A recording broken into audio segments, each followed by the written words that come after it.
चलिए, और इसी बीच एक और बड़ी खबर की ओर भी रुख करेंगे। राजधानी भोपाल से थी ये खबर रखेगी, आपको बताते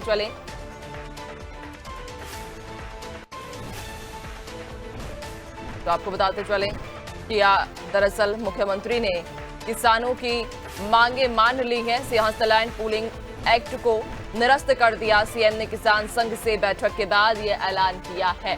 तो एमपी सरकार ने किसानों की मांगे मान ली हैं। सिंहस्थ लैंड पूलिंग एक्ट को निरस्त किया गया। सीएम ने किसान संघ से बैठक के बाद ये ऐलान किया है। तो आपको बताते चलें कि एमपी सरकार ने किसानों की मांगे मान ली हैं और ऐसे में अब सिंहस्थ लैंड पूलिंग एक्ट को निरस्त कर दिया गया है। आपको बताते चलें कि सीएम ने किसान संघ से बैठक के बाद ये ऐलान किया। तो एमपी सरकार ने किसानों की मांगे मान ली हैं। सिंहस्थ लैंड पूलिंग एक्ट को निरस्त किया और किसान संघ से बैठक के बाद ये ऐलान मुख्यमंत्री के द्वारा किया गया। ज्यादा जानकारी लेंगे सहयोगी दिव्या लगातार हमारे साथ बने हुई हैं। दिव्या, एमपी सरकार ने किसानों की मांगे मान ली है। कहा जा रहा है सिंहस्थ लैंड पूलिंग एक्ट को निरस्त कर दिया गया है।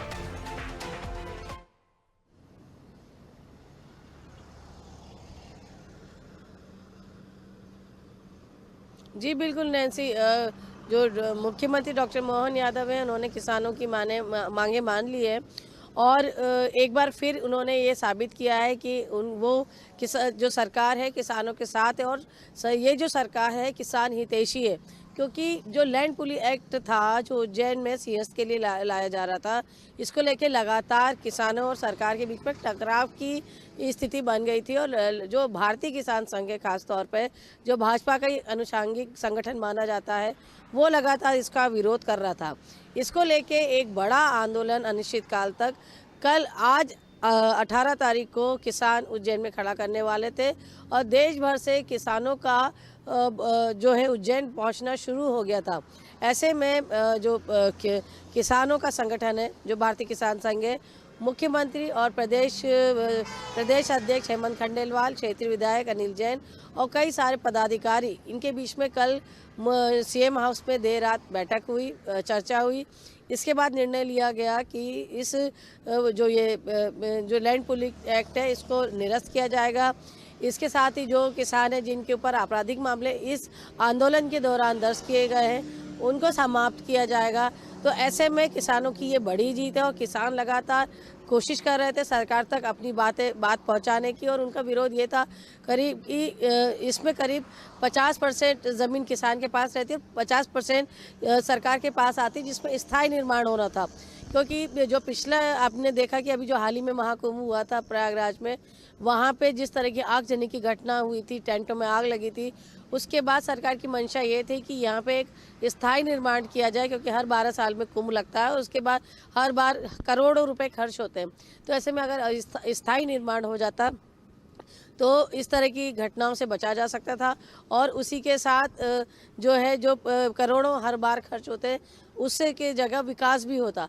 लेकिन किसानों ने किसानों का आंदोलन था और किसानों का कहना था कि जो ज़मीन है वो किसानों की माँ है और उसी पे अनाज उगाकर वो अपना पालन पोषण करते हैं। और ऐसे 1800 किसान करीब थे नैन्सी, जिनसे जो लैंड पूलिंग एक्ट के तहत प्रभावित हो रहे थे।